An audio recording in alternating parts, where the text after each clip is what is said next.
sehat selalu. Ya, baik Pak, pada hari ini saya minta kesediaan dari Bapak untuk melakukan wawancara dengan Bapak Kepala Sekolah terkait pengambilan keputusan yang dijalankan di Lembaga Pendidikan SMPN 1 Atap Nungpong. Baik Pak, selama ini bagaimana Bapak Kepala Sekolah dapat mengidentifikasi kasus-kasus yang merupakan dilema etika atau bujukan moral? Baik, terima kasih kepada Bapak Kamandus.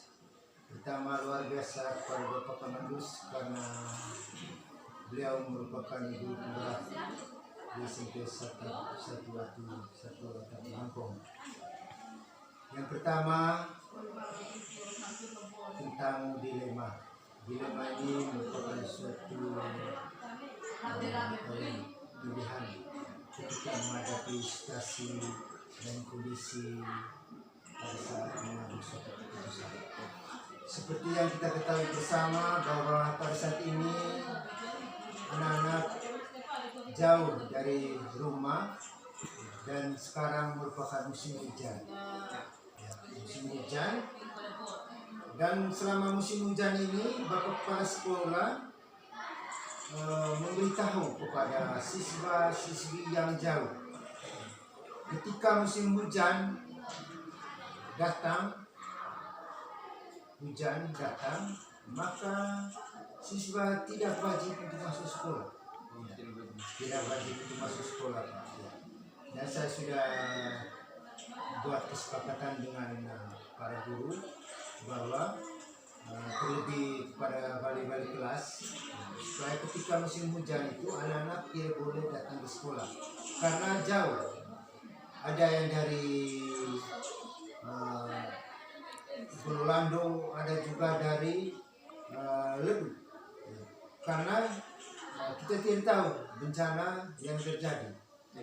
Memang suatu dilema aturan dari sekolah ketika musim seperti itu, musim hujan, anak-anak tetap datang sekolah. Tetapi suara hati yang paling penting dari Bapak Kepala Sekolah sebagai pimpinan di SMPN 1 Atap Nungpong, bahwa ketika musim hujan datang, maka siswa tidak wajib untuk datang. Tetap mereka datang, tetapi tidak berkewajiban semua untuk datang. Lihat situasi, kalau hujannya dari pagi sampai sore, maka anak-anak tidak boleh datang. Ya, baik Pak, terima kasih. Selama ini bagaimana Bapak Kepala Sekolah menjalankan pengambilan keputusan di sekolah ini, terutama untuk kasus-kasus di mana ada dua kepentingan yang sama-sama benar atau sama-sama mengandung nilai kebajikan? Baik, terima kasih kepada Pak Mandus. Memang dilihat dari sisi aturannya, mengambil keputusan itu oleh kepala sekolah memang salah, karena dari aturan dari dunia pendidikan, ketika anak sekolah hujan apa semua tetap datang. Misalnya gedung tidak bagus, hujan masuk di dalamnya, maka tetap sekolah. Tetapi karena lihat situasi, yang paling penting adalah bagaimana Bapak Kepala Sekolah melihat situasi seperti itu, maka sekolah kegiatan belajar mengajar itu dihentikan dulu. Ya, baik Pak, itu terkait kegiatan yang dilakukan di lembaga pendidikan ini Pak. Dan Bapak sudah berusaha untuk mengambil keputusan. Baik. Langkah-langkah atau prosedur seperti apa yang biasa Bapak lakukan selama ini? Ya, baik, terima kasih kepada Pak Mandus.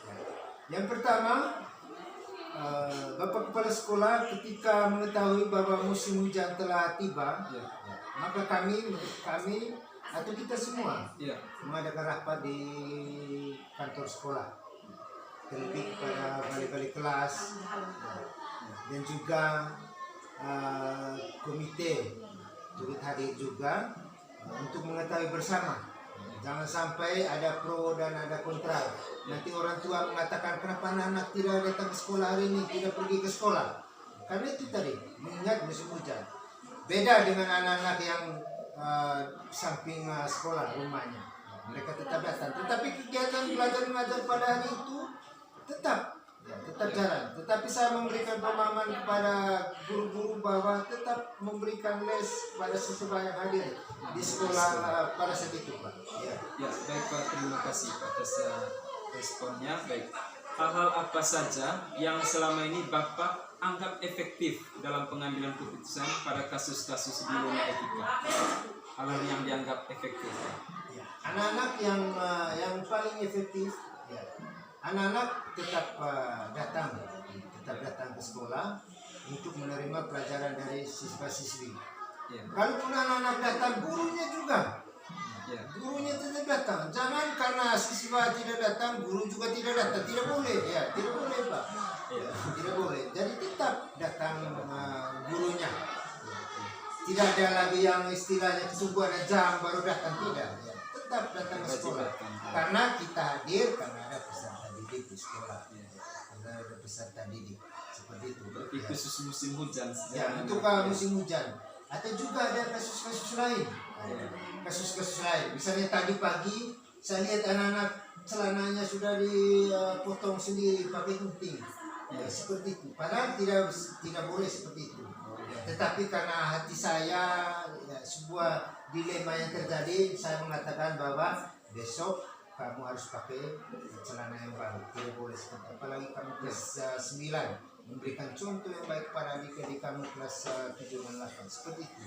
Ya, baik Bapak Kepala Sekolah, dari cerita kasus yang disampaikan oleh Bapak Kepala Sekolah, baik yang berikut, hal-hal apa saja yang selama ini merupakan tantangan dalam pengambilan keputusan pada kasus-kasus dilema etika itu? Memang sebagai kepala sekolah, saya sebagai kepala sekolah merupakan hal tantangan seperti itu. Ya. Sebuah tantangan, tetapi ketika tantangan itu suara hati kita muncul untuk berbuat baik kepada orang lain, berbuat baik kepada peserta didik kita, maka keputusan itu pasti mereka terima. Dari suara hati, memang sebuah dilema itu, Pak, sebuah dilema yang terjadi. Kita sebagai guru, mungkin ada beberapa teman guru mengatakan, wih, saya punya ketinggalan jam mengajar pada hari ini karena anak-anak tidak datang. Tapi sebuah keputusan itu kita lihat dari suara hati kita dulu. Ya, suara hati kita seperti itu. Ya, baik Bapak, apakah Bapak memiliki sebuah jadwal tertentu dalam sebuah penyelesaian kasus dilema etika?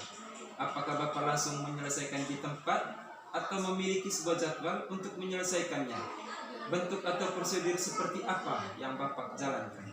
Kalau misalnya kasus-kasus seperti itu tadi pada saat anak-anak musim hujan, ya tidak buat jadwal tertentu. Ya, pada saat itu kita lihat situasi kondisi di sekolah pada saat, maka kita bersama-sama semua teman-teman guru mengadakan sidang. Beda dengan kasus-kasus lain. Kasus-kasus lain misalnya anak-anak curi apa kita panggil, ya kita panggil orang tuanya. Tetapi kasus-kasus seperti itu kita selesaikan. Ya, kita selesaikan karena itu masalah di dalam sekolah kita. Berbeda dengan kalau misalnya sudah di luar sekolah, anak-anak terjadi percurian Baik Pak, terima kasih. Adakah seseorang atau faktor-faktor apa yang selama ini mempermudah atau membantu Bapak Kepala Sekolah dalam pengambilan keputusan dalam kasus-kasus dilema etika itu? Ya, saya kira Pak Mandus, sebagai kepala sekolah, jadi tidak ada lagi masukan dari orang lain untuk kita. Karena sebagai pimpinan manajer di sekolah, dia harus memberikan keputusan yang pasti. Keputusan pasti. Sehingga kasus seperti itu tidak ada lagi campur tangan dengan orang lain. Beda kalau kasus-kasus di luar, ya mungkin seperti itu. Ya, baik Pak, terima kasih atas jawabannya.